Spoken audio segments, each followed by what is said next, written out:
Hi ಎಲ್ರಿಗೂ, ನಾನು ಅಕ್ಕಿ ಟೀಚರ್ ಮೈ ಕ್ಲಾಸಸ್ ಅಕಾಡೆಮಿ ಬೈಲಹೊಂಗಲದಿಂದ. ಆತ್ಮೀಯ ವಿದ್ಯಾರ್ಥಿಗಳೇ, ನಾವು ಹೋದ ತರಗತಿಯಲ್ಲಿ ನವೋದಯ ಮಾದರಿ ಪ್ರಶ್ನೆ ಪತ್ರಿಕೆನ ಬಿಡಿಸ್ತಾ ಹೋಗ್ತಾ ಇದ್ವಿ. ಅದರೊಳಗೆ ನಾವು ಮಾನಸಿಕ ಸಾಮರ್ಥ್ಯ ಮೆಂಟಲ್ ಎಬಿಲಿಟಿ ಭಾಗವನ್ನು ಏನು ಮಾಡಿದ್ವಿ, ಬಿಡಿಸಿದ್ವಿ. ಈಗ ನಾವು ಏನು ಮಾಡ್ತಾ ಹೋಗೋಣ ಅಂದರೆ ಅಂಕಗಣಿತದ ಭಾಗವನ್ನು ಬಿಡಿಸ್ತಾ ಹೋಗೋಣ ಅಂತ. ಓಕೆ, ಡಿಸೆಂಬರ್ 13ನೇ ತಾರೀಕು ನಿಮ್ಮ ಒಂದು ನವೋದಯ ಪರೀಕ್ಷೆಗಳಿರೋದ್ರಿಂದ ಎಲ್ಲರೂ ಕೂಡ ನಿಮ್ಮ ಹಾಲ್ ಟಿಕೆಟನ್ನು ಡೌನ್ಲೋಡ್ ಮಾಡಿಕೊಂಡು ಪರೀಕ್ಷಾ ತಯಾರಿಯನ್ನು ಚುರುಕಾಗಿ ನಡೆಸ್ತಿದ್ದೀರಾ ಅಂತ ನಾನು ತಿಳ್ಕೊಳ್ತಾ ಈ ಒಂದು ತರಗತಿಯನ್ನು ಏನು ಮಾಡೋಣ ಅಂತ ಪ್ರಾರಂಭ ಮಾಡೋಣ ಅಂತ. ಹಾಗಾದರೆ ಈ ಒಂದು ವಿಭಾಗ 2ರೊಳಗೆ ಏನಾಗ್ತದೆ ಅಂದರೆ ಅಂಕಗಣಿತದ ಪರೀಕ್ಷೆಯನ್ನು ಮಾಡ್ತಾರೆ. ಇಲ್ಲಿ ಏನಾಗಿರ್ತದೆ ಅಂದರೆ ಒಟ್ಟಾರೆಯಾಗಿ 20 ಪ್ರಶ್ನೆಗಳು ಇರ್ತವೆ ಮತ್ತು 25 ಅಂಕಗಳಿಗೆ ಈ ಒಂದು ವಿಭಾಗದಲ್ಲಿ ಕೇಳಲಾಗ್ತದೆ. ಹಾಗಾದರೆ ಮೊದಲನೇ ಪ್ರಶ್ನೆಯನ್ನು ನಾವು ನೋಡ್ತಾ ಹೋಗೋಣ. ಈಗಾಗಲೇ ನಾವು 1ರಿಂದ 40ರವರೆಗೂ ಮಾನಸಿಕ ಸಾಮರ್ಥ್ಯದ ಪ್ರಶ್ನೆಗಳನ್ನು ನೋಡಿದ್ದೀವಿ, ಅಂದರೆ ಚಿತ್ರಾವಳಿಗಳು ಅಂತ ಬಂದಾಗ. ಈಗ ಮುಂದಿನ ಒಂದು ಭಾಗದಲ್ಲಿ ನಾವು ನೋಡ್ತಾ ಹೋಗೋಣಂತ ಅಂಕಗಣಿತದ ಪರೀಕ್ಷೆ. ಮೊದಲನೇ ಪ್ರಶ್ನೆ ಏನೈತಂತಂದ್ರೆ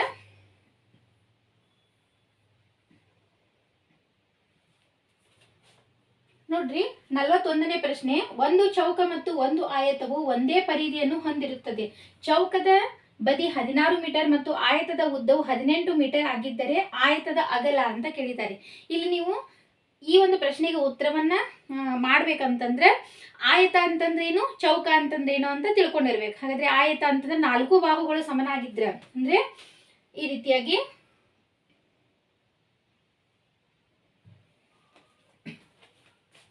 ಈ ರೀತಿಯಾಗಿ 4 ಬಾಹುಗಳು ಸಮನಾಗಿದ್ರೆ ನಾವು ಅದನ್ನ ಏನಂತ ಕರಿತೀವಿ, ಚೌಕ ಅಂತ ಕರಿತೀವಿ. ಓಕೆ,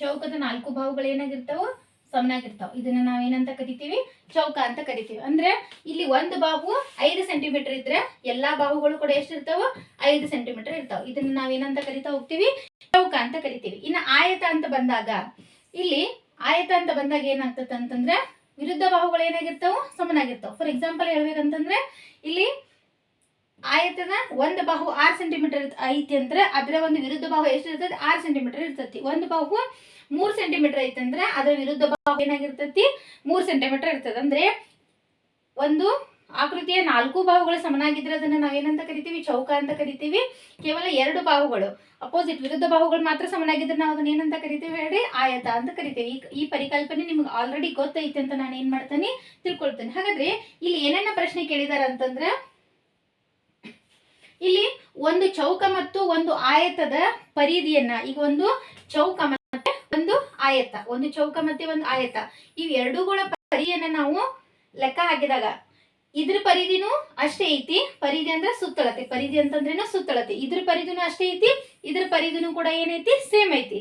ಇಲ್ಲಿ ಏನಾಗೈತೆ ಅಂತಂದ್ರೆ ಆಯತವು ಒಂದೇ ಪರಿಧಿಯನ್ನು ಹೊಂದಿರುತ್ತದೆ. ಚೌಕದ ಬದಿ 16 ಮೀಟರ್.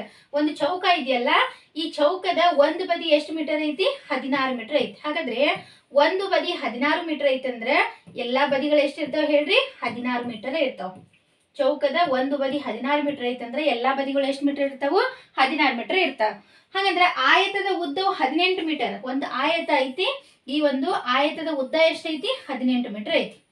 ಓಕೆ, ಆಯತದ ಉದ್ದ ಎಷ್ಟಿದೆ, 18 ಮೀಟರ್ ಐತಿ. ಹಾಗಾದ್ರೆ ಅವ್ರು ಏನ್ ಕೇಳಾಕ್ ಕುಂತಾರಂದ್ರೆ ಆಯತದ ಅಗಲವನ್ನ ಏನ್ ಮಾಡ್ರಿ, ಕಂಡಿಡಿರಿ ಅಂತ ಕೇಳ್ತಿದ್ರು. ಹಾಗಾದ್ರೆ ಉದ್ದ 18 ಮೀಟರ್ ಐತಿ, ಆಯತದ ಅಗಲವನ್ನ ನಾವ್ ಏನ್ ಮಾಡ್ಬೇಕಾಗೈತಿ, ಇವಾಗ ಕಂಡಿಡ್ಬೇಕಾಗೈತಿ. ಹಾಗಾದ್ರೆ ಇಲ್ಲಿ ನೋಡ್ರಿ, ಚೌಕದ 4 ಬಾಹುಗಳು 16 ಮೀಟರ್ ಅದಾವ. ಆಯತದ ಒಂದು ಬಾಹು ಒಂದು ಉದ್ದ 18 ಮೀಟರ್ ಐತಂದ್ರೆ ಅದ್ರ ಅಪೋಸಿಟ್ ಇರ್ತಕ್ಕಂತ ಒಂದು ಬಾಹು ಏನಾಗಿರ್ತತಿ, 18 ಮೀಟರ್ ಇರ್ತತಿ. ಓಕೆ, ಹಾಗಾದ್ರೆ ನಾವು ಇವಾಗ ಅಗಲವನ್ನ ಏನ್ ಮಾಡ್ಬೇಕಾಗೈತಿ, ಕಂಡಿಡಬೇಕಾಗೈತಿ. ಅಗಲವನ್ನ ಹೆಂಗ್ ಕಂಡಿಡಿಬೇಕು, ಈಸಿ. ಏನಂತಂದ್ರೆ ಈ ಚೌಕದ ಸುತ್ತಳತೆ ಪರಿಧಿನ, ಯಾಕಂದ್ರೆ ಚೌಕದ ಪರಿಧಿ ಮತ್ತು ಆಯತದ ಪರಿಧಿ ಎರಡು ಸೇಮ್ ಐತಿ ಅಂತ ಅವ್ರು ಹೇಳಿದಾರೆ. ಈಗ ಚೌಕದ ಪರಿಧಿಯನ್ನ ನಾವು ಕಂಡಿಡ್ಕೊಂಡಾಗ ನೋಡ್ರಿ, 16 16 16 16 ಇವೆಲ್ಲವನ್ನು ನಾವು ಕೂಡಿಸಿದಾಗ ಆನ್ಸರ್ ಎಷ್ಟು ಬರ್ತತಿ, 64 ಬರ್ತತಿ. ಅಂದ್ರೆ 16ಕ್ಕೆ 16 ಸೇರಿಸಿದ್ರೆ 32, 32ಕ್ಕೆ 16 ಸೇರಿಸಿದ್ರೆ 48, 48ಕ್ಕೆ ಮತ್ತೆ 16 ಸೇರಿಸಿದ್ರೆ ಎಷ್ಟು ಬರ್ತತಿ, 64 ಬರ್ತತಿ. ಹಾಗಾದ್ರೆ ಈ ಒಂದು ಚೌಕದ ಪರಿಧಿ ಎಷ್ಟೈತಿ ಹೇಳ್ರಿ, 16 ಮೀಟರ್ ಐತಿ. ಹಾಗಾದ್ರೆ ಆಯತದ ಪರಿಧಿನೂ ಕೂಡ ಎಷ್ಟೈತಿ 64 ಮೀಟರ್ ಇರ್ತೈತಿ. ಹಾಗಾದ್ರೆ ಏನ್ ಮಾಡ್ಬೇಕಂತಂದ್ರೆ ಇಲ್ಲಿ 18 ಮೀಟರ್ ಪ್ಲಸ್ 18 ಮೀಟರ್, ಯಾಕಂದ್ರೆ ಒಂದು ಉದ್ದ 18 ಮೀಟರ್ ಐತಂದ್ರೆ ಅದ್ರ ಅಪೋಸಿಟ್ ಉದ್ದನೂ ಕೂಡ ಎಷ್ಟು ಇರ್ತೈತಿ 18 ಮೀಟರ್ ಇರ್ತೈತಿ. ಹಾಗಾದ್ರೆ 18 ಪ್ಲಸ್ 18 ಎಷ್ಟಾಗ್ತತಿ 36 ಆಗ್ತತಿ. ನೋಡ್ರಿ 64 ಮೀಟರ್ ಒಳಗ 36 ಮೀಟರ್ನ ಏನ್ ಮಾಡ್ರಿ ಮೈನಸ್ ಮಾಡ್ರಿ. ಓಕೆ,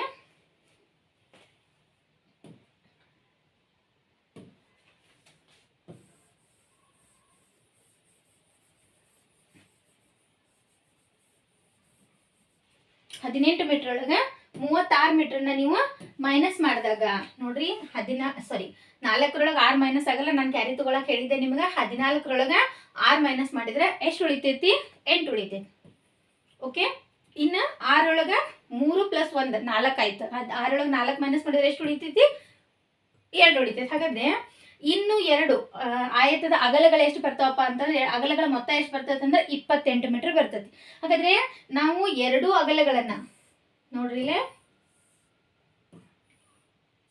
ಈ ಉದ್ದ 18 ಮೀಟರ್ ಐತಿ, ಉದ್ದ 18 ಮೀಟರ್ ಐತಿ. ಟೋಟಲ್ ಎಷ್ಟಾಯ್ತು 36 ಮೀಟರ್ ಆಯ್ತು.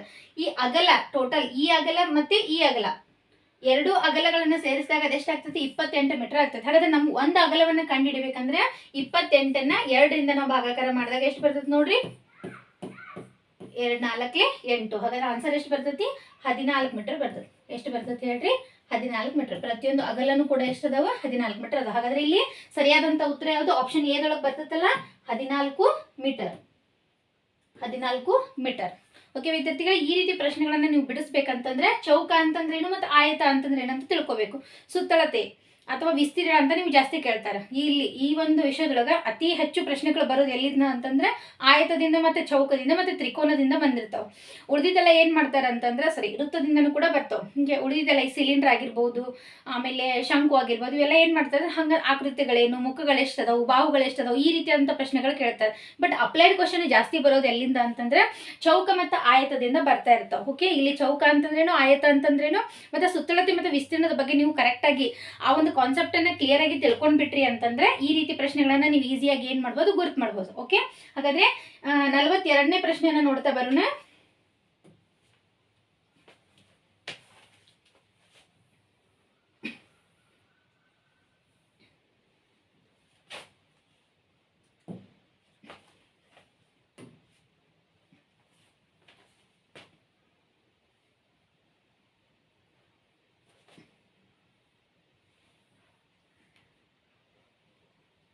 ಓಕೆ, 42ನೇ ಪ್ರಶ್ನೆಯನ್ನ ನೋಡ್ತಾ ಬಂದಾಗ ಇಲ್ಲೇನಿದೆ ಅಂತಂದ್ರೆ 640ರ ಅವಿಭಾಜ್ಯ ಅಪವರ್ತನೀಕರಣವು. ಹೌದಾ, ಅಪವರ್ತನಗಳು ಅಂತ ನಾವು ಕರಿತೀವಿ. ಅಪವರ್ತ್ಯ ಮತ್ತು ಅಪವರ್ತನಗಳು ಈ ಕಾನ್ಸೆಪ್ಟ್ ಅನ್ನ ನಾನು ಆಲ್ರೆಡಿ ಆ್ಯಪ್ ಒಳಗೆ ಯಾರು ವಿದ್ಯಾರ್ಥಿಗಳ ತರಗತಿಯನ್ನು ನೋಡ್ತಾ ಇದ್ರಲ್ಲ ಅವ್ರಿಗೆ ಆಲ್ರೆಡಿ ಕಾನ್ಸೆಪ್ಟ್ ಅನ್ನು ನಾನು ಏನು ಮಾಡಿದ್ದೀನಿ ತಿಳಿಸ್ಕೊಟ್ಟಿದ್ದೇನೆ. ಹಾಗಾದ್ರೆ ಇಲ್ಲಿ ನೋಡ್ರಿ ಅವಿಭಾಜ್ಯ ಅಪವರ್ತನೀಕರಣವು ಅಂದ್ರೆ ಅಪವರ್ತಗಳು ಅಂತ ಅರ್ಥ. ಇಲ್ಲಿ ಫಾರ್ ಎಕ್ಸಾಂಪಲ್ ಹೇಳ್ಬೇಕಂತಂದ್ರೆ ಈಗ 6 ಅಂತ ಬಂದಾಗ ಇದ್ರ ಅಪವರ್ತನಗಳನ್ನ ಕಂಡಿಡ್ರಿ ಅಂತಂದ್ರೆ ನೀವೇನ್ ಮಾಡ್ತೀರಿ, 6 ಯಾವ್ದ್ರಿಂದ ಹೋಗ್ತತಿ 1ರಿಂದ ಹೋಗ್ತತಿ, 2ರಿಂದ ಭಾಗ ಆಗ್ತತಿ, 3ರಿಂದ ಭಾಗ ಆಗ್ತತಿ, ಮತ್ತು 6ರಿಂದನೂ ಕೂಡ ಏನಾಗ್ತತಿ ಭಾಗ ಆಗ್ತತಿ. ಹಾಗಾದ್ರೆ 1 2 3 6 ಅಂತಕ್ಕಂಥದ್ದು ಏನಾಗ್ತತಿ ಅಂತಂದ್ರೆ 6ರ ಅಪವರ್ತನಗಳಾಗ್ತಾವ. ಹಂಗೆ ಇಲ್ಲಿ ನಾವೇನ್ ಮಾಡ್ಬೇಕಂತಂದ್ರೆ 640ರ ಅಪವರ್ತನೀಕರಣ ಅಂದಾಗ ನೀವು ಇದೆಲ್ಲವನ್ನು ಗುಣಾಕಾರ ಮಾಡಿ ನೋಡ್ರಿ. ಇದನ್ನೆಲ್ಲವನ್ನು ಗುಣಾಕಾರ ಮಾಡಿದಾಗ ಎಲ್ಲಿ 640 ಬರ್ತದಲ್ಲ ಅದ ಆನ್ಸರ್ ಏನಾಗಿರ್ತದೆ ಸರಿಯಾಗಿರ್ತದೆ. ಫಾರ್ ಎಕ್ಸಾಂಪಲ್ ಹೇಳ್ಬೇಕಂದ್ರೆ 2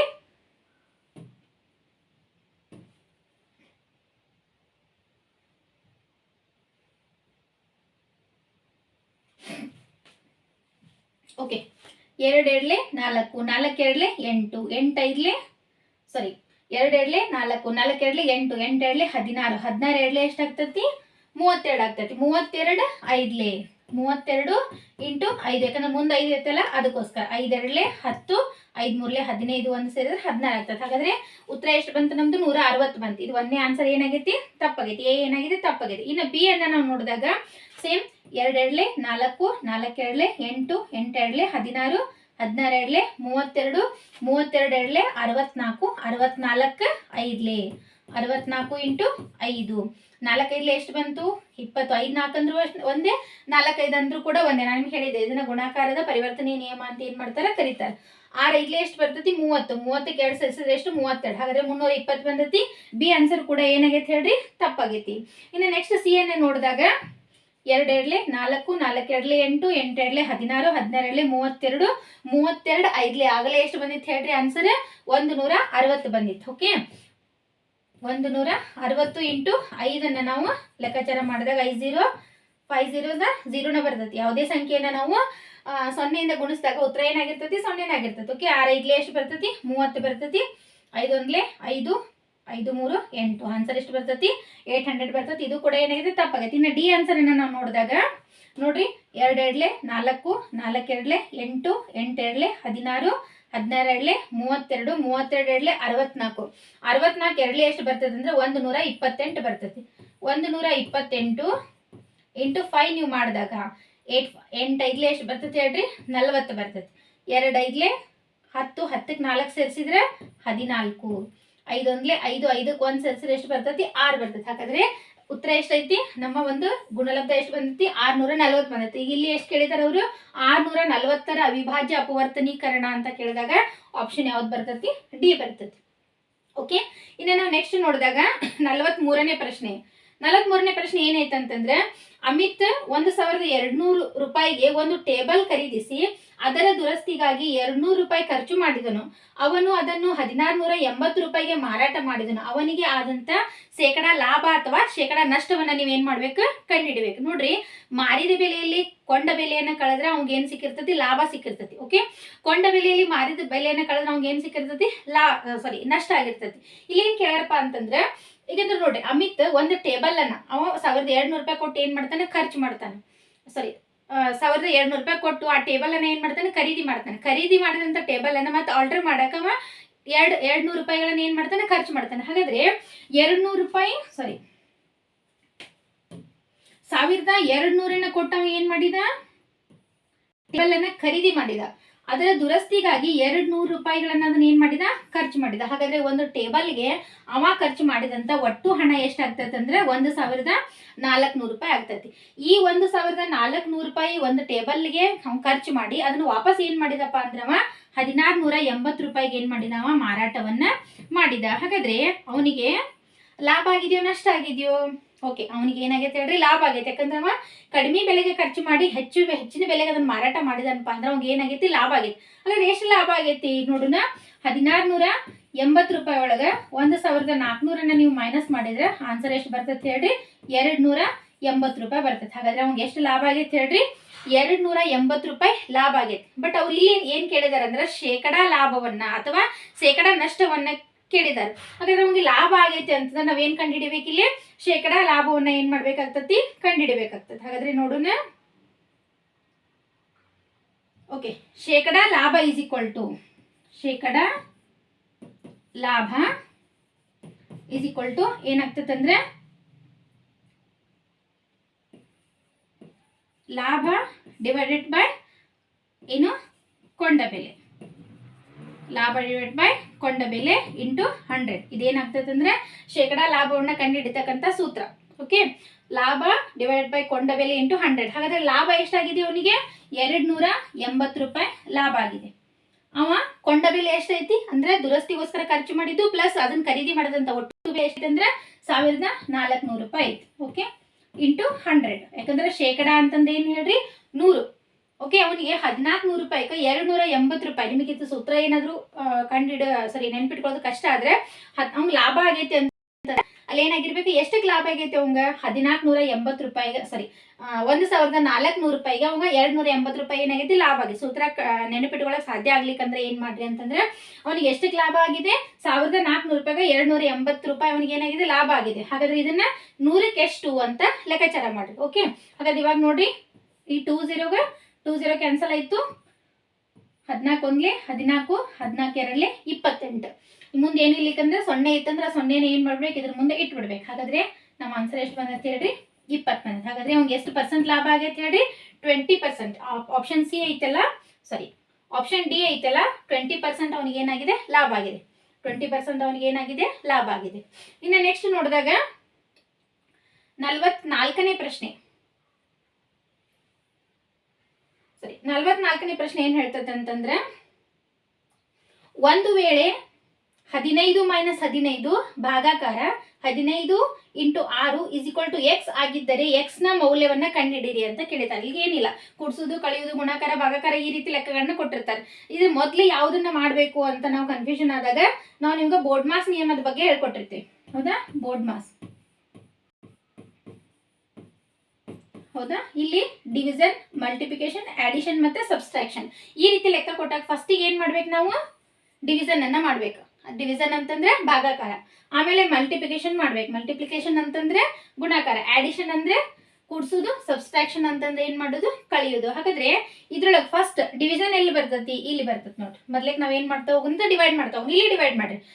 15 × 15 15 × 15 1 × 1 ಎಷ್ಟು ಉಳಿತಲ್ಲೇ, 1 ಉಳಿತು. 15 - 1 × 6 = x. ಓಕೆ, ಇಲ್ಲಿ ನಾನು ಕೆಳಗಡೆ ಬರೀತೀನಿ.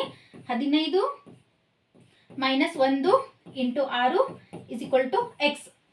ಓಕೆ, ಹಾಗಾದ್ರೆ ಡಿವಿಷನ್ ಆದ್ಮೇಲೆ ನೆಕ್ಸ್ಟ್ ಯಾವ್ದು ಮಾಡ್ಬೇಕು, ಮಲ್ಟಿಪ್ಲಿಕೇಶನ್ ಮಾಡ್ಬೇಕು. ಹಾಗಾದ್ರೆ ಮಲ್ಟಿಪ್ಲಿಕೇಶನ್ 1 × 6 1 6 ಎಷ್ಟು ಬರ್ತೈತಿ, 6 ಬರ್ತೈತಿ. ಓಕೆ, 15ಕ್ಕೆ ಸೇಮ್ 15 ಹಚ್ಕೊಂಡ್ರಿ, ಮೈನಸ್ ಬಂತು, 1 6 ಎಷ್ಟು ಬಂತು, 6 ಬಂತು, = x. ಹಾಗಾದ್ರೆ ಇವಾಗ ನೋಡ್ರಿ, 15ರೊಳಗೆ 6ನ ಮೈನಸ್ ಮಾಡಿದ್ರೆ x = 15ರೊಳಗೆ 6ನ ಮೈನಸ್ ಮಾಡಿದ್ರೆ ಆನ್ಸರ್ ಎಷ್ಟು ಬರ್ತೈತಿ, 9 ಬರ್ತೈತಿ. 15ರೊಳಗೆ 6 ಮೈನಸ್ ಮಾಡಿದ್ರೆ ಉತ್ತರ ಎಷ್ಟು ಬರ್ತೈತಿ, 9 ಬರ್ತೈತಿ. ಹಾಗಾದ್ರೆ ಇಲ್ಲಿ x ನ ಬೆಲೆ ಎಷ್ಟಾಗೈತೆ ಅಂತ ಹೇಳಿ 9 ಆಗೈತೆ. ಆಪ್ಷನ್ ಸಿ ಒಳಗೆ ಬರ್ತೈತಲ್ಲ, x ನ ಬೆಲೆ ಎಷ್ಟಾಗಿದೆ, 9 ಆಗಿದೆ. ಇನ್ನು ನೆಕ್ಸ್ಟ್ ಬಂದಾಗ 45ನೇ ಪ್ರಶ್ನೆ. 45ನೇ ಪ್ರಶ್ನೆ ಏನೈತೆ ಅಂತಂದ್ರೆ, 175 ಗ್ರಾಮ್ನ 10% 5% ಯಾವ ಮೌಲ್ಯಕ್ಕೆ ಸಮನಾಗಿರುತ್ತದೆ ಅಂತ ಕೇಳಿದ್ದಾರೆ. ಇಲ್ಲಿ ಪ್ರತಿಶತ ಅಂತಂದ್ರೆ 100 ಅಂತ ಅರ್ಥ. ಪ್ರತಿಶತ ಅಂತಂದ್ರೆ ಏನಂತ ಅರ್ಥ, 100 ಅಂತ ಅರ್ಥ. ಓಕೆ, 100ಕ್ಕೆ 10%. 175ರ 100ಕ್ಕೆ 10%, ಆದ್ರೆ ನೆಕ್ಸ್ಟ್ 100ಕ್ಕೆ 5% ಇಲ್ಲಿ ಕೊಟ್ಟಂತ ಯಾವ ಬೆಲೆಗೆ ಸಮನಾಗಿದೆ ಅಂತ ಅವ್ರು ಕೇಳಕೊಂತಾರೆ. ಓಕೆ, ಹಾಗಾದ್ರೆ ನೋಡ್ರಿ, 100ಕ್ಕೆ ಫಸ್ಟ್ 100ಕ್ಕೆ ಎಷ್ಟು ಪರ್ಸೆಂಟ್, 10% ಆದ್ರೆ 175ಕ್ಕೆ ಎಷ್ಟಾಗಂತತಿ, ಈ ರೀತಿ ಮಾಡ್ಕೊರಿ. ಓಕೆ, ಇದು 0ಕ್ಕೆ 0 ಕ್ಯಾನ್ಸಲ್ ಆಯ್ತು. 5 2 ಎಷ್ಟಾಯ್ತು, 10 ಆಯ್ತು. ಓಕೆ, 5 5 3 15. ನೆಕ್ಸ್ಟ್ ಎಷ್ಟು ಉಳಿತು ಹೇಳ್ರಿ, 15. 17ರೊಳಗೆ 15 ಮೈನಸ್ ಮಾಡಿದ್ರೆ 2 ಉಳಿತು. ಮುಂದೆ 5 ಇಟ್ಟರೆ 25 ಆಯ್ತು.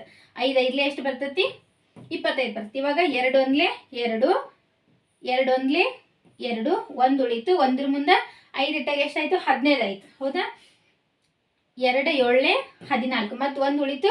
ಪಾಯಿಂಟ್ ಇಟ್ಟು ಏನು ಮಾಡಿದ್ರೆ 0 ಇಳಿಸ್ಕೊಂಡ್ರೆ 1ರ ಮುಂದೆ 0 ಹಾಕಿದಾಗ 10 ಆಯ್ತು. ಹೌದಾ, 2 ಇಲ್ಲಿ ಎಷ್ಟು ಬಂತು, 10 ಬಂತು. ಹಾಗಾದ್ರೆ 10ರ 175ರ 10% ಅಂದಾಗ ಎಷ್ಟು ಬರ್ತದೆ, 17.5 ಬರ್ತದೆ. 17.5 ಬರ್ತದೆ. ಇನ್ನು 175 ಗ್ರಾಮ್ನ 10% ಅಂತಂದ್ರೆ ಎಷ್ಟು, 17.5 ಬರ್ತದೆ. ಆ 17.5ದ 5% ಎಷ್ಟಾಗ್ತತಿ ಅಂತ ಕೇಳಿದ್ದಾರೆ. ಹಾಗಾದ್ರೆ ಇಂಟು ಮತ್ತೆ ಎಷ್ಟಕ್ಕೆ ಮಾಡ್ಬೇಕು, ಇಲ್ಲಿ 100ಕ್ಕೆ ಎಷ್ಟು ಪರ್ಸೆಂಟ್, 5%. ಸಾರಿ, 17.5ರ 5% ಏನ್ ಮಾಡ್ಬೇಕು, ಇವಾಗ ನಾವು ಲೆಕ್ಕಾಚಾರ ಮಾಡ್ಬೇಕು. ಹಾಗಾದ್ರೆ ಇಲ್ಲಿ ಕಟ್ತಾ ಹೊಡಿರಿ. 5 1 5 5 20 ಎಷ್ಟಾಗ್ತತಿ, 100 ಆಗ್ತತಿ. ಇವಾಗ ಇವಕ್ಕೆ ಎರಡಕ್ಕೂ ಏನ್ ಮಾಡ್ಬೇಕು, ಕಟ್ತಾ ಹೊಡಿಬೇಕು. ಇಲ್ಲಿ ಪಾಯಿಂಟ್ ಬಂದತಿ, ಇಲ್ಲಿ ಏನಿಲ್ಲ, ಪಾಯಿಂಟ್ ಇಲ್ಲ. ಹಾಗಾದ್ರೆ ಇದನ್ನ ಸಪ್ರೇಟ್ ತಗೊಂಡ್ ಬರ್ರಿ. 17.5 / 20 ಪಾಯಿಂಟ್ ಬಂದಾಗ ಇಲ್ಲಿ ಒಂದು ಸ್ಥಾನ ಬಿಟ್ಟು ಏನೈತಿ, ಇಲ್ಲಿ ಬಿಂದು ಐತಿ. ಹಾಗಾದ್ರೆ ನಾವು ಇದನ್ನ ಎಲ್ಲಿ ನೋಡ್ತೀವಪ್ಪ ಅಂತಂದ್ರೆ ದಶಮಾಂಶದೊಳಗೆ, ಭಿನ್ನರಾಶಿ ಒಳಗೆ, ಶೇಕಡಾ ಕ್ರಮದೊಳಗೆಲ್ಲ ನೋಡ್ತಿರ್ತೀವಿ. ಹಾಗಾದ್ರೆ 1.5 ಬಿಟ್ಟು ಅಲ್ಲಿ ಒಂದು ಸ್ಥಾನವನ್ನ ಬಿಟ್ಟು ಪಾಯಿಂಟ್ ಐತೆ ಅಂದ್ರೆ ನೀವೇನ್ ಮಾಡ್ರಿ, ಇದನ್ನ ಪೂರ್ಣ ಸಂಖ್ಯೆ ಮಾಡ್ಕೋಬೇಕಂತಂದ್ರೆ ಎರಡೂನು ಏನ್ ಮಾಡ್ಬೇಕು ನಾವು, ಅಂಶ ಮತ್ತೆ ಛೇದವನ್ನ ಒಂದ ಸಂಖ್ಯೆಯಿಂದ ಏನ್ ಮಾಡ್ರಿ, ಗುಣಾಕಾರ ಮಾಡ್ರಿ. ಓಕೆ, 17.5 × 10 ನೀವು ಲೆಕ್ಕಾಚಾರ ಮಾಡ್ರಿ. ಆನ್ಸರ್ ಎಷ್ಟು ಬರ್ತದೆ ಅಂದ್ರೆ 175 ಬರ್ತದೆ. 175 ಇಲ್ಲಿ 20 × 10 ಅಂತ ಬಂದಾಗ ಇದೆಷ್ಟು ಬರ್ತದೆ, 200 ಬರ್ತದೆ. ಇವಾಗ ಏನ್ ಮಾಡ್ರಿ, ಭಾಗಾಕಾರ ಮಾಡ್ತಾ ಹೋಗ್ರಿ. ಓಕೆ, 200 / 175. ನೀವು ಅಲ್ಲೇ ಕೂಡ ಭಾಗಾಕಾರ ಮಾಡ್ಬೋದು, ಇಲ್ಲಿ ಕೂಡ ಮಾಡ್ಬೋದು. ಓಕೆ, ನಿಮ್ಗೆ ಅರ್ಥ ಆಗಲಿ ಅನ್ನೋ ಕಾರಣಕ್ಕೋಸ್ಕರ ನಾನು ಇಲ್ಲಿ ಮಾಡಾಕಂತಾನೆ. ಇಲ್ಲಿ ನೋಡ್ರಿ, 200 ಏನೈತಿ, 175ಕ್ಕಿಂತ ದೊಡ್ಡದಾಗಿದೆ ಅಂದಾಗ ನೀವೇನ್ ಮಾಡ್ಬೇಕಂತಂದ್ರೆ ಪಾಯಿಂಟ್ ಅನ್ನ ಇಟ್ಕೊಂಡು 0 ಇಳಿಸ್ಕೊರಿ. ಓಕೆ, ಇವಾಗ 200 ಅಂದ್ರೆ 2 8 16 ಬರ್ತೈತಿ. ಓಕೆ, 2 8 16 ಅಂದ್ರೆ 200 8 ಎಷ್ಟಾಗ್ತತಿ, 1600 ಬರ್ತೈತಿ. ಇವಾಗ 0 0 ಮೈನಸ್ ಬಂತು, 5 0 5 ಬರ್ತೈತಿ. 7 ಒಳಗೆ 6 ಹೋದ್ರೆ 1 ಬರ್ತೈತಿ. 1 ಒಳಗೆ 1 ಹೋದ್ರೆ 0 ಬರ್ತದೆ. ಎಷ್ಟಾಯಿತು? 150 ಆಯಿತು. ಆಲ್ರೆಡಿ ಪಾಯಿಂಟ್ ಇಟ್ಟಿರಪ್ಪ ಅಂದ್ರೆ ನೀವು ಆನಂತರ ಎಷ್ಟು ಬೇಕಾದ್ರೂ ಸೊನ್ನೆಗಳನ್ನ ಇಳಿಸ್ಕೋಬೋದು. ನಿಮ್ಗೆ ಆಲ್ರೆಡಿ ಗೊತ್ತೈತೆ. ಅವಾಗ ಸೊನ್ನೆನ ಇಟ್ಕೋರಿ. ಆಮೇಲೆ 200 ಎಳ್ಳೆ ಎಷ್ಟು ಬರ್ತೈತೆ ಹೇಳ್ರಿ? 1400 ಬರ್ತೈತಿ. ಇಲ್ಲಿ 200 ಲೆಕ್ಕಾಚಾರ ಮಾಡೋ ಅಗತ್ಯ ಇಲ್ಲ. 2 ಬಗ್ಗೆ ಎಣಿಸ್ಬಿಟ್ರೆ ಸಾಕು. ಇಲ್ಲಿ 0 0 ಹೋದ್ರೆ 0, 0 0 ಹೋದ್ರೆ 0, 5 4 ಹೋದ್ರೆ 1, 1 ಹೋದ್ರೆ 0 ಬಂತು. ಮುಂದೆ ಮತ್ತೊಂದು 0 ಇಟ್ಕೊಂಡು ಎಷ್ಟಾಯ್ತದೆ? 1000 ಆಯ್ತು. ಓಕೆ, ಅವಾಗ 2 5 ಎಷ್ಟು ಬರ್ತೈತೆ ಹೇಳ್ರಿ? 10. 10 ಅಂದ್ರೆ 1000 ಬಂತು. ಎಲ್ಲ 0 0 0 ಬಂತ. ಹಾಗಾದ್ರೆ ನಮ್ಮ ಆನ್ಸರ್ ಎಷ್ಟು ಬಂದೈತೆ ಹೇಳ್ರಿ? 0.875 0.875 ಗ್ರಾಮ್. ಓಕೆ, ನಾ ಹೇಳೋದು ಅರ್ಥ ಆಗಂತೈತಲ್ಲ? ಆನ್ಸರ್ ಯಾವ್ದು ಬರ್ತೈತೆ? ಆಪ್ಷನ್ ಸಿ ಒಳಗೆ ಬರ್ತದೆ. 0.875 ಗ್ರಾಮ್ಗಳು. ಓಕೆ, 170 ಗ್ರಾಮ್ನ 10% ಅಂತಂದಾಗ 17.5 ಬರ್ತೈತಿ. 17.5ನ 5% ಅಂತ ಬಂದಾಗ 0.875 ಬರ್ತೈತಿ. ಓಕೆ, ಆಪ್ಷನ್ ಯಾವ್ದು ಬರ್ತೈತಿ? ಸಿ ಬರ್ತೈತಿ. ಇನ್ನು ನೆಕ್ಸ್ಟ್ ನೋಡಿದಾಗ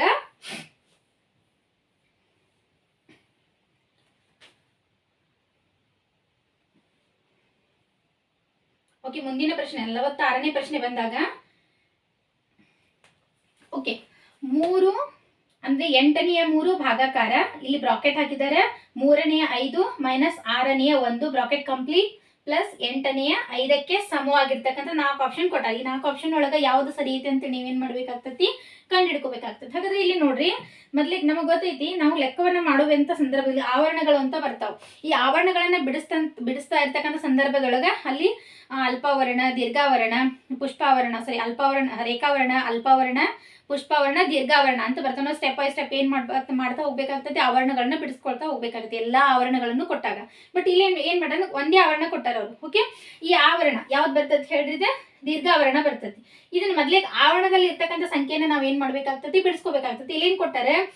3ನೇ 5 ಮೈನಸ್ 6ನೇ 1 ಅಂತ ಕೊಟ್ಟಾರ. ನಾವೇನ್ ಮಾಡ್ಬೇಕ?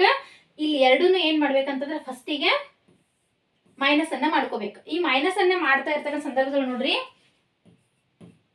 3ನೇ 5 ಮೈನಸ್ 6ನೇ 1 ಈ ರೀತಿ ಕೊಟ್ಟಿದ್ದಾರೆ. ಇದನ್ನ ನಾವು ಕಳಿಬೇಕಂತಂದ್ರೆ ಮೊದ್ಲೇಕ ಛೇದಗಳನ್ನ ಏನ್ ಮಾಡ್ಕೋಬೇಕಾಗ್ತದೆ? ಸಮ ಮಾಡ್ಕೋಬೇಕಾಗ್ತದೆ. ಯಾಕಂದ್ರೆ ಛೇದಗಳು ಬೇರೆ ಬೇರೆ ಅದಾವ. ಛೇದಗಳನ್ನ ಸಮ ಮಾಡ್ಕೋಬೇಕಂದ್ರೆ ಅಲ್ಲಿ ನಾವ್ ಏನ್ ಮಾಡ್ಬೇಕು? ಛೇದಗಳ ಲಸ ತಕೋಬೇಕು. ಹಾಗಾದ್ರೆ ನೋಡ್ರಿ, ಎರಡು ಒಂದೇ ಸಂಖ್ಯೆಯಿಂದ ಭಾಗ ಹೋಗ್ತಾವು ಅಂತಂದ್ರೆ ಅವಾಗ ಏನಾಗಿರ್ತದೆ ಅಂದ್ರೆ ಯಾವ ಸಂಖ್ಯೆ ದೊಡ್ಡದಿರ್ತತಲ್ಲ ಅದೇ ಅದರ ಛೇದ ಆಗಿರ್ತದೆ. ಈಗ ಬಹಳಷ್ಟು ಛೇದಗಳನ್ನ ಕೊಟ್ಟಾಗ ನೀವೇನ್ ಮಾಡ್ಬೋದು? ಲೆಕ್ಕಾಚಾರ ಮಾಡ್ಬೋದು. ಈಗ ಒಂದೇ ಸಂಖ್ಯೆಯಿಂದ ಭಾಗ ಹೋಗ್ತಾಗ ಸಿಂಪಲ್ ಟ್ರಿಕ್ಸ್. ಯಾಕಂದ್ರೆ ನಿಮ್ಗೆ ಸಮಯ ಕಡಿಮೆ ಇರ್ತೈತಿ. ಕಡಿಮೆ ಸಮಯದೊಳಗೆ ಲೆಕ್ಕಾಚಾರ 6 3 ಹಚ್ಕೊಂಡು ಲಸ ತಕೊಂಡು ಕುಂದ್ರೋದಕ್ಕಿಂತ ಇದ್ರೊಳಗೆ ಎರಡು ಒಂದೇ ಸಂಖ್ಯೆಯಿಂದ ಭಾಗ ಹೋಗ್ತಾವೆ. 2 3 ಭಾಗ ಹೋಗ್ತಾವ. ಹಾಗಾದ್ರೆ 2 3 ಭಾಗ ಹೋಗ್ತಾವಪ್ಪ ಅಂದ್ರೆ ಇದ್ರೊಳಗೆ ದೊಡ್ಡದು ಯಾವ್ದೈತಿ? 6 ಐತಿ. ಹಾಗಾದ್ರೆ ಇವುಗಳ ಲಸ ಎಷ್ಟಾಗಿರ್ತದೆ ಹೇಳ್ರಿ? 6 ಆಗಿರ್ತದೆ. ಓಕೆ, ಇವಾಗ ಇದಕ್ಕಿಂತ ಗುಣಾಕಾರ ಮಾಡ್ಕೊಂಡು 3 2 6 6 1 6. Okay, 5 2 10 minus 1 1 1. 10ರೊಳಗ 1ನ್ನ ಮೈನಸ್ ಮಾಡಿದ್ರೆ ಎಷ್ಟು ಉಳಿತೈತಿ? 9. ಓಕೆ, 6ನೇ 9 ಆನ್ಸರ್ ಬಂತು. ಇವಾಗ ನೆಕ್ಸ್ಟ್ ಸ್ಟೆಪ್ ನೋಡ್ಕೊಳ್ಳೋಣ ಅಂತ ನಾವು. 8ನೇ 3 ಭಾಗಾಕಾರ 6ನೇ 9, ಯಾಕಂದ್ರೆ ನಾವು ಬ್ರಾಕೆಟ್ ಅನ್ನ ತೆಗೆದಿದ್ದೀವಿ ಇವಾಗ, ಪ್ಲಸ್ 8ನೇ 5. ಓಕೆ, ಯಾಕಂದ್ರೆ ಈ ಬ್ರಾಕೆಟ್ ಅನ್ನ ನಾವು ಮೈನಸ್ ಮಾಡಿದಾಗ ನಮ್ಮ ಉತ್ತರ ಬಂದಂತ ಉತ್ತರ ಎಷ್ಟೈತಿ ಹೇಳಿ? 9ನೇ 6 ಐತಿ. 6ನೇ 9 ಐತಿ.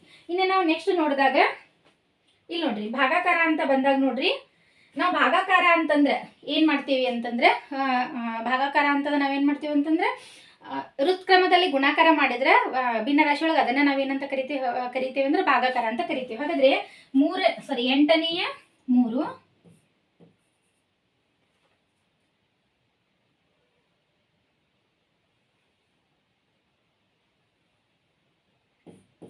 ಇಂಟು ಇದನ್ನ 6ನೇ 9ನ್ನ ನಾವು ವೃತ್ಕ್ರಮ ಮಾಡಿದಾಗ ಅದೇನಾಗ್ತತಿ? 9ನೇ 6 ಆಗ್ತತಿ. ಪ್ಲಸ್ 8. ಓಕೆ, ನಾವು ಇದನ್ನ ಕಡ್ತಾ ಹೊಡ್ಕೊಳ್ರಿ. 3 1 3 2 6 3 3 ಎಷ್ಟು ಬರ್ತದೆ? 9 ಬರ್ತದೆ ಕನಿಷ್ಠ ರೂಪಕ್ಕೆ ತಂದಾಗ. ಇವಾಗ 3 8 ಇಂಟು 2 3 ಪ್ಲಸ್ 5. ಓಕೆ, ಇವಾಗ ಈ ಗುಣಾಕಾರ ಮಾಡ್ಕೊರಿ. ಎಷ್ಟು ಬರ್ತದೆ ಹೇಳ್ರಿ? 3 2 6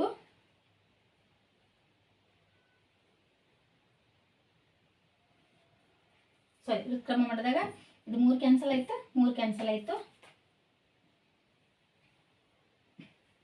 ಒಂದೇ ನಿಮಿಷ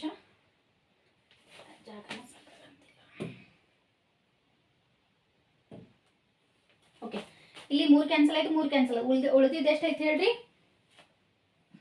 3 ಸಾರಿ ಇಲ್ಲಿ 1 ಉಳಿದೈತಿ, ಇಲ್ಲಿ ಏನು ಉಳಿದೈತಿ? 1 ಉಳಿದೈತಿ. ಇಲ್ಲಿ 1 ಉಳಿದೈತಿ, ಇಲ್ಲಿ 1 ಉಳಿದೈತಿ. ಓಕೆ, 1 2 2, 1 2 2, 8 1 8. ಇವಾಗ ಏನೈತಿ? ಪ್ಲಸ್ 8ನೇ 5 ಐತಿ. ಇವಾಗ ಏನು ಮಾಡ್ರಿ? ಕೂಡಿಸ್ರಿ.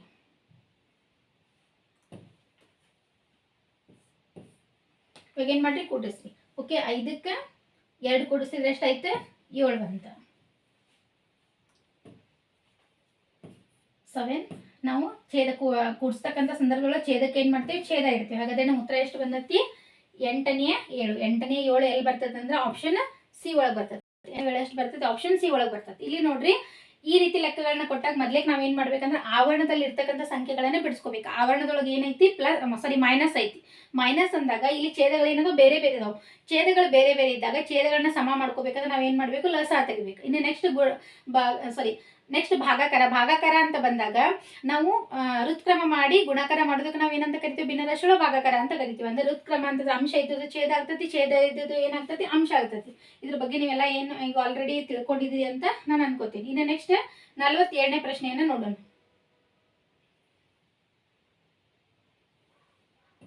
47ನೇ ಪ್ರಶ್ನೆ ನೋಡ್ರಿ. ಎಕ್ಸ್ ನ ಯಾವ ಮೌಲ್ಯವು ಈ ಕೆಳಗಿನ ಹೇಳಿಕೆಗಳನ್ನು ನಿಜವಾಗಿಸುತ್ತದೆ ಅಂತ ಕೇಳಿದ್ದಾರೆ. ಇಲ್ಲಿ ನೋಡ್ರಿ, ಎಕ್ಸ್ ಅಂತಂದಾಗ ಇಲ್ಲಿ ಬರ್ತದೆ, ಇಲ್ಲಿ ಬರ್ತದೆ. ಇಲ್ಲಿ 2 ಆವರಣಗಳನ್ನು ಕೊಟ್ಟಿದ್ದಾರೆ. 3.11 7 ಇಂಟು 5ನೇ 11 ಭಾಗಾಕಾರ 7ನೇ 3 into X is equal to 3ನೇ 4 ಅಂತ ಒಂದು ಲೆಕ್ಕ ಕೊಟ್ಟಾರೆ. ಇದ್ರೊಳಗೆ ನಾವು ಎಕ್ಸ್ ನ ಮೌಲ್ಯವನ್ನ ಏನ್ ಮಾಡ್ಬೇಕು? ಇವಾಗ ಕಂಡುಹಿಡಬೇಕು. ಮೊದಲೇಕ ಆವರಣದಲ್ಲಿ ಇರ್ತಕ್ಕಂಥ ಸಂಖ್ಯೆಗಳನ್ನ ಏನು ಮಾಡೋಣ? ಬಿಡಿಸ್ಕೊಳ್ಳೋಣ ಅಂತ. ಇಲ್ಲಿ ನೋಡ್ರಿ, 3.11 7 ಅಂತಂದಾಗ ಇಲ್ಲಿ ನಾವೇನ್ ಮಾಡ್ಬೇಕಂದ್ರೆ ವಿಷಮ ಭಿನ್ನರಾಶಿ ಇದ್ದದ್ದನ್ನ ಮಿಶ್ರ ಭಿನ್ನರಾಶಿ ಇದ್ದದ್ದನ್ನ ಏನ್ ಮಾಡ್ಬೇಕು? ವಿಷಮ ಭಿನ್ನರಾಶಿಗೆ ಪರಿವರ್ತನೆಯನ್ನ ಮಾಡ್ಕೋಬೇಕು. ವಿಷಮ ಭಿನ್ನರಾಶಿ ಪರಿವರ್ತನೆ ಮಾಡೋದು ಆಲ್ರೆಡಿ ನಾನು ನಿಮ್ಗೆ ಹೇಳ್ಕೊಟ್ಟಿದ್ದೀನಿ. 11 3 ಎಷ್ಟಾಗ್ತತಿ? 33 ಆಗ್ತತಿ. 33ಕ್ಕೆ ನಾವು 7ನ್ನ ಕೂಡಿಸಿದ್ರೆ ಎಷ್ಟಾಗ್ತತಿ? ಹೇಳಿದ್ರೆ 33ಕ್ಕೆ 7ನ್ನ ಕೂಡಿಸಿದ್ರೆ ಎಷ್ಟಾಗ್ತತಿ? 40 ಆಗ್ತತಿ.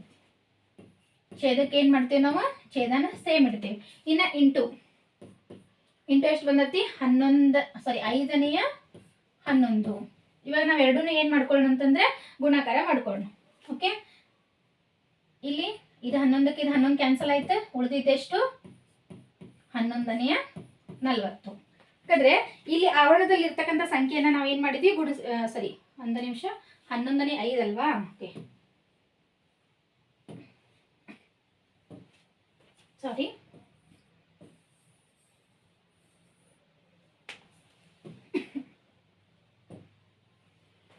ಇಲ್ಲಿ ಎಷ್ಟಾಯ್ತದೆ? 5ನೇ 11. ಇವಾಗ ಇದು 11 ಇದು 11 ಕ್ಯಾನ್ಸಲ್ ಆಯ್ತು. ಉಳಿದಿದ್ದೆಷ್ಟು? 40. ಕೆಳಗಡೆ ಎಷ್ಟೈತಿ? 5 ಐತಿ. ಹಾಗಾದ್ರೆ 5 1 5 5 8 40. ನಮ್ಮ ಆನ್ಸರ್ ಎಷ್ಟು ಬಂದೈತಿ? 8 ಬಂದೈತಿ. ಇವಾಗ ಏನ್ ಮಾಡ್ಬೇಕಂತಂದ್ರೆ, ಹಾಗಾದ್ರೆ ಈ ಒಂದು ಬ್ರಾಕೆಟ್ ಅನ್ನ ಬಿಡಿಸಿದಾಗ ನಮ್ಮ ಆನ್ಸರ್ ಎಷ್ಟು ಬಂದೈತಿ? 8 ಬಂದೈತಿ. 8 ಭಾಗಾಕಾರ 7ನೇ 3 into X bracket complete is equal to 3ನೇ 4. ಇವಾಗ ಈ ಬ್ರಾಕೆಟ್ ಅನ್ನ ನಾವೇನ್ ಮಾಡ್ಬೇಕಾಗ್ತದೆ? ಬಿಡಿಸ್ಬೇಕಾಗ್ತದೆ. ಇಲ್ಲಿ ಏನ್ ಕೊಟ್ಟಾರೆ ಹೇಳಿದ್ರೆ ಗುಣಾಕಾರ ಚಿಹ್ನೆ ಕೊಟ್ಟಿದ್ದಾರೆ. ಹಾಗಾದ್ರೆ ಈ ಬ್ರಾಕೆಟ್ ಅನ್ನ ನಾವು ಬಿಡಿಸಿದಾಗ ಇದು 3 ಇಂಟು ಎಕ್ಸ್ ಎಷ್ಟು ಬರ್ತೈತಿ ಹೇಳ್ರಿ? 3x ಬರ್ತೈತಿ.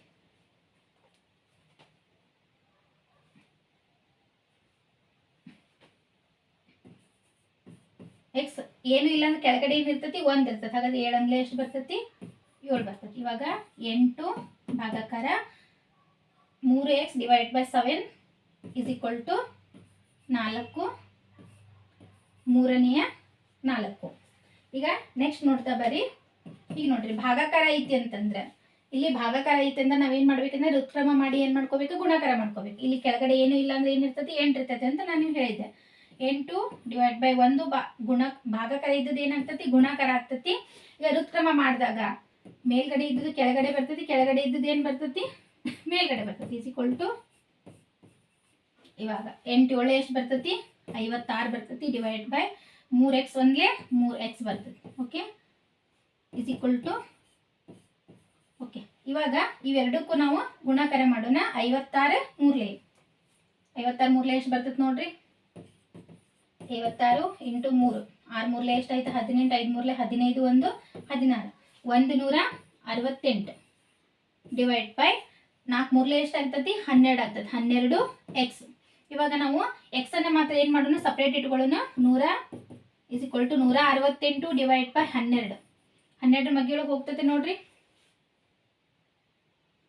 12 ಒಂದ್ಲೆ 12 ಓಕೆ 12 ಒಂದ್ಲೆ 12 12 ಒಂದ್ಲೆ 12 ಎಷ್ಟು ಉಳಿತೈತಿ 16 ಒಳಗೆ 12 ಮೈನಸ್ ಮಾಡಿದ್ರೆ ಎಷ್ಟು ಉಳಿತೈತಿ 4 ಉಳಿತೈತಿ. 4 ಮುಂದೆ 8 ಇಟ್ಟರೆ 48 ಆಯ್ತು. ಓಕೆ 12 4ಲೆ ಎಷ್ಟಾಯ್ತು 48.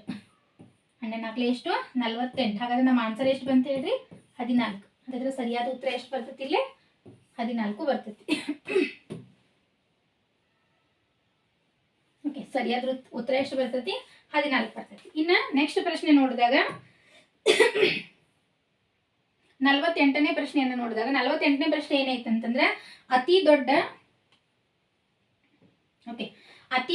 6 ಅಂಕಿಯ ಸಂಖ್ಯೆ ಮತ್ತು ಅತಿ ದೊಡ್ಡ 5 ಅಂಕಿಯ ಸಂಖ್ಯೆಗಳ ನಡುವಿನ ವ್ಯತ್ಯಾಸವನ್ನ ಕಂಡುಹಿಡಿಯಿರಿ ಅಂತ ಹೇಳಿದಾರೆ ಅವರು. ಇಲ್ಲಿ ವ್ಯತ್ಯಾಸ ಅಂತಂದ್ರೆ ಏನ ಹೇಳ್ರಿ ಕಳೆಯುವುದು. ಅತಿ ದೊಡ್ಡ 6 ಅಂಕಿಯ ಸಂಖ್ಯೆ ದೊಡ್ಡ 6 ಅಂಕಿಯ ಸಂಖ್ಯೆ ಅಂದಾಗ ಎಷ್ಟು ಬರ್ತೈತೆ ಹೇಳ್ರಿ ಅದು 9,99,999. ನಾ ಅತಿ ದೊಡ್ಡ ಸಂಖ್ಯೆ ಅತಿ ಚಿಕ್ಕ ಸಂಖ್ಯೆ ಆಲ್ರೆಡಿ ನೀವು ನೀಟಾಗಿ ಬರ್ಸಿದ್ದೀರಿ. ಅತಿ ದೊಡ್ಡ 5 ಅಂಕಿಯ ಸಂಖ್ಯೆ ಅಂತಂದಾಗ 99,999. ಇವುಗಳ ನಡುವಿನ ವ್ಯತ್ಯಾಸವನ್ನ ಕಂಡುಹಿಡಿಬೇಕು. ವ್ಯತ್ಯಾಸವನ್ನ ಕಂಡುಹಿಡಿಬೇಕಂದ್ರೆ ಏನ್ ಮಾಡ್ಬೇಕಾಗ್ತತಿ ಹೇಳ್ರಿ ಕಳಿಬೇಕಾಗ್ತತಿ. ಓಕೆ 9 ಒಳಗೆ 9 ಹೋದ್ರೆ ಎಷ್ಟು ಬರ್ತೈತಿ 0. 9 ಒಳಗೆ 9 ಮೈನಸ್ ಮಾಡಿದ್ರೆ 0. ಮತ್ತು 9 ಒಳಗೆ 9 ಮೈನಸ್ ಮಾಡಿದ್ರೆ 0. ಮತ್ತು 9 ಒಳಗೆ 9 ಮೈನಸ್ ಮಾಡಿದ್ರೆ 0. 9 ಒಳಗೆ 9 ಮೈನಸ್ ಮಾಡಿದ್ರೆ 0. ಇನ್ನು 9ಕ್ಕೆ ಏನು ತಗೊಂಡ್ಬರ್ತೀರಿ 9ನೇ ಏನು ಮಾಡ್ತೀರಿ ಹಚ್ತೀರಿ. ಹಾಗಾದ್ರೆ ನಮ್ಮ ಉತ್ತರ ಎಷ್ಟು ಬರ್ತೈತಿ ಹೇಳ್ರಿ 9 ಲಕ್ಷ. 9 ಲಕ್ಷ ಆನ್ಸರ್ ಎಲ್ಲ ಐತಿ ನೋಡ್ರಿ. ಓಕೆ ಬಿಡಿ 10 100 1000 10,000 ಲಕ್ಷ. ಹಾಗಾದ್ರೆ ಆನ್ಸರ್ ಯಾವ್ದು ಬರ್ತೈತಿ ಹೇಳ್ರಿ ಆಪ್ಷನ್ ಡಿ ಬರ್ತೈತಿ. ಇನ್ನು ನೆಕ್ಸ್ಟ್ 49ನೇ ಪ್ರಶ್ನೆ. 49ನೇ ಪ್ರಶ್ನೆ ಏನೈತೆ ಅಂತಂದ್ರೆ ಅತಿ ದೊಡ್ಡ 7 ಅಂಕಿಯ ಸಂಖ್ಯೆ ಮತ್ತು ಅತಿ ಚಿಕ್ಕ 4 ಅಂಕಿಯ ಸಂಖ್ಯೆ ನಡುವಿನ ವ್ಯತ್ಯಾಸ. ಇಲ್ಲಿ ಸೇಮ್ ಕೇಳಿದ್ದಾರೆ. ಅತಿ ದೊಡ್ಡ 7 ಅಂಕಿಯ ಸಂಖ್ಯೆ ಮತ್ತು ಅತಿ ಚಿಕ್ಕ 4 ಅಂಕಿಯ ಸಂಖ್ಯೆ ನಡುವಿನ ವ್ಯತ್ಯಾಸವನ್ನ ಕಂಡಿಡಿ ಅಂತ ಕೇಳಿದ್ದಾರೆ. ಹಾಗಾದ್ರೆ ಅತಿ ದೊಡ್ಡ 7 ಅಂಕಿಯ ಸಂಖ್ಯೆ ಯಾವ್ದು ಬರ್ತೈತಿ ಓಕೆ 99,99,999. ಓಕೆ ಇನ್ನ ಅತಿ ಚಿಕ್ಕ 4 ಅಂಕಿಯ ಸಂಖ್ಯೆ ಹೇಳಿದ್ದೆ ನಾನು ನಿಮ್ಗೆ ಯಾವ್ದು ಬರ್ತೈತೆ ಹೇಳ್ರಿ 1,000 ಬರ್ತೈತಿ. ಇವುಗಳ ನಡುವಿನ ವ್ಯತ್ಯಾಸವನ್ನ ಕಂಡುಹಿಡಿದ್ರೆ ಏನ್ ಮಾಡ್ಬೇಕಾಗ್ತತಿ ಇಲ್ಲ ಕಳಿಬೇಕಾಗ್ತತಿ. ಓಕೆ 9 ಒಳಗೆ 0 ಮೈನಸ್ ಮಾಡಿದ್ರೆ ಏನ್ ಬರ್ತೈತಿ 9 ಬರ್ತೈತಿ. ಮತ್ತು 9 ಒಳಗೆ 0 ಮೈನಸ್ ಮಾಡಿದ್ರೆ 9. 9 ಒಳಗೆ 0 ಮೈನಸ್ ಮಾಡಿದ್ರೆ 9. 9 ಒಳಗೆ 1 ಮೈನಸ್ ಮಾಡಿದ್ರೆ ಎಷ್ಟು ಬರ್ತೈತಿ 8 ಬರ್ತೈತಿ. ಇಲ್ಲಿ ಸೇಮ್ 9ಕ್ಕೆ 9. ಯಾಕಂದ್ರೆ ಇಲ್ಲಿ ಏನಿಲ್ಲ 0 0 ಇಟ್ಕೊಂಡ್ರಿ ಒಂದ್ ವೇಳೆ ಇಟ್ಕೊಂಡ್ರೆ ನೀವು ಏನಾಗ್ತೈತೆ ಅಂದ್ರೆ 9 ಒಳಗೆ 0 ಮೈನಸ್ ಮಾಡಿದ್ರೆ 9. 9 ಒಳಗೆ 9 9 ಒಳಗೆ 9. ಓಕೆ ಇವಾಗ 99,98,999 ಆನ್ಸರ್ ಎಲ್ಲೈತೆ ನೋಡ್ರಿ 8 ಇರ್ತಕ್ಕಂಥದ್ದು ಇಲ್ಲೇ. ಒಂದು ನಿಮಿಷ ಇಲ್ಲಿ ನೋಡ್ರಿ. ಓಕೆ 99,98,999. ಹಾಗಾದ್ರೆ ನಮ್ಮ ಆಪ್ಷನ್ ಯಾವ್ದ್ರೊಳಗೆ ಐತಿ ಆಪ್ಷನ್ ಡಿ ಒಳಗೆ ಐತಿ. ಇನ್ನು ನೆಕ್ಸ್ಟ್ ವಿದ್ಯಾರ್ಥಿಗಳೇ ಓಕೆ ಇನ್ನು ನೆಕ್ಸ್ಟ್ 50ರಿಂದ 60ರವರೆಗೂ ಪ್ರಶ್ನೆಗಳನ್ನ ನಾನು ಮುಂದಿನ ತರಗತಿಯೊಳಗೆ ಅಪ್ಲೋಡ್ ಮಾಡ್ತೇನೆ ಅಂತ. ಯಾಕಂದ್ರೆ ವಿಡಿಯೋ ತುಂಬಾ ಲೆಂತಿ ಆಗೋದ್ರಿಂದ ನಿಮಗೆ ನೋಡೋದಕ್ಕೆ ಕಾನ್ಸಂಟ್ರೇಷನ್ ಏನಾಗಂಗಿಲ್ಲ ಉಳಿಯೋಂಗಿಲ್ಲ. ಅದಕ್ಕೆ ಸ್ವಲ್ಪ ಫಾಸ್ ಮಾಡ್ಕೊಂಡು ಅರ್ಥ ಆಗ್ಲಿಕ್ಕಂದ್ರೆ ಮತ್ತೊಂದ್ಸಲ ಅದನ್ನ ಏನ್ ಮಾಡಿ ಫಾಸ್ ಮಾಡ್ಕೊರಿ ನೋಡ್ಕೊರಿ. ಈ ರೀತಿ ರಿಪೀಟ್ ನೀವು ನೋಡ್ಕೊಳಕಂತೀರಿ ಅಂದ್ರೆ ಈ ರೀತಿ ಪ್ರಶ್ನೆಗಳೇನಾರ ನಿಮ್ಮ ಎಕ್ಸಾಮ್ ಒಳಗೆ ಬಂದ್ರೆ ನಿಮ್ಗೆ ಒಂದು ಐಡಿಯಾ ಬರ್ತೈತೆ. ಈ ರೀತಿ ನಾವು ಇದನ್ನ ಏನ್ ಮಾಡ್ಬೋದು ಬಿಡಿಸ್ಬೋದು ಅಂತ. ಓಕೆ ಎಲ್ಲರಿಗೂ ಈ ತರಗತಿಗಳು ಇಷ್ಟ ಆದ್ರೆ ಹೆಚ್ಚು ಜನಕ್ಕೆ ಇದನ್ನ ಏನ್ ಮಾಡ್ರಿ ಶೇರ್ ಮಾಡ್ರಿ ಮತ್ತೆ ಸಬ್ಸ್ಕ್ರೈಬ್ ಕೂಡ ಮಾಡ್ರಿ. ಆಮೇಲೆ ಈ ರೀತಿ ತರಗತಿಗಳು ನಿಮಗೆ ಬೇಕು ಅಂತಂದ್ರೆ ಯಾಕಂದ್ರೆ ನೆಕ್ಸ್ಟ್ ಮುರಾರ್ಜಿ ಆಗಿರ್ಬೋದು ಆದರ್ಶ ಆಗಿರ್ಬೋದು ಆಳ್ವಾಸ್ ಆಗಿರ್ಬೋದು ಕಿತ್ತೂರಾಣಿ ಚೆನ್ನಮ್ಮ ಎಲ್ಲ ಎಕ್ಸಾಮ್ಗಳು ಎಂಟ್ರೆನ್ಸ್ ಎಕ್ಸಾಮ್ಗಳು ಬರ್ತಾ ಹೋಗ್ತಾವೆ. ಆ ಎಂಟ್ರೆನ್ಸ್ ಎಕ್ಸಾಮ್ ಒಳಗೆ ನೀವು ಯಾವ್ದ್ರೊಳಗೂ ತೇರ್ಗಡೆ ಹೊಂದಬೇಕು ಅಂತಂದ್ರೆ ಮೈ ಕ್ಲಾಸಸ್ ಅಕಾಡೆಮಿ ಆ್ಯಪ್ನ ಏನು ಮಾಡ್ರಿ ಡೌನ್ಲೋಡ್ ಮಾಡ್ಕೊರಿ. ಮತ್ತು ಅಲ್ಲಿರ್ತಕ್ಕಂಥ ತರಗತಿಗಳನ್ನು ನೀವೇನು ಮಾಡ್ಕೋಬೋದು ಪ್ರತಿದಿನ ನೋಡ್ಕೊಂಡು ಈ ರೀತಿ ಪ್ರಾಕ್ಟೀಸ್ ಮಾಡ್ಕೊತ ನೀವೇನು ಮಾಡ್ಬೋದು ಅಂದರೆ ಈಸಿಯಾಗಿ ನಿಮ್ಮ ಎಕ್ಸಾಮ್ನ ಕ್ರ್ಯಾಕ್ ಮಾಡ್ಬೋದು. ನೀವು ಎಕ್ಸಾಮ್ ಒಂದು ವೇಳೆ ಸೆಲೆಕ್ಷನ್ ಆಗಿ ನೀವು ಹೋಗದೆ ಇದ್ರೂ ಪರವಾಗಿಲ್ಲ, ನಿಮ್ಮ ನಾಲೆಜ್ ಏನಾಗ್ತಾ ಬರ್ತೈತಿ, ಗ್ರೋ ಆಗ್ತೈತಿ. ಸೊ ಅದಕ್ಕೋಸ್ಕರ ನಾಲೆಜನ್ನು ನೀವು ಗೇನ್ ಮಾಡ್ಕೋಬೇಕಂದ್ರೆ, ಹೆಚ್ಚಿನ ನಾಲೆಜನ್ನು ಪಡಿಬೇಕು ಅಂತಂದ್ರೆ ಮೈ ಕ್ಲಾಸಸ್ ಅಕಾಡೆಮಿ ಯಾವಾಗಲೂ ನಿಮ್ಮ ಜೊತೆ ಇರ್ತೈತಿ. ಸೊ ಮೈ ಕ್ಲಾಸಸ್ ಅಕಾಡೆಮಿಗೆ ಎಲ್ಲರೂ ಸೇರ್ಕೊಳ್ರಿ, ಮತ್ತು ಮೈ ಕ್ಲಾಸಸ್ ಅಕಾಡೆಮಿ ಯೂಟ್ಯೂಬ್ ಚಾನಲ್ನ ಶೇರ್ ಮಾಡಿರಿ ಮತ್ತು ಸಬ್ಸ್ಕ್ರೈಬ್ ಮಾಡಿರಿ ಅಂತ ಹೇಳ್ಕೊಳ್ತಾ, ಓಕೆ, ಥ್ಯಾಂಕ್ ಯು, ಧನ್ಯವಾದಗಳು.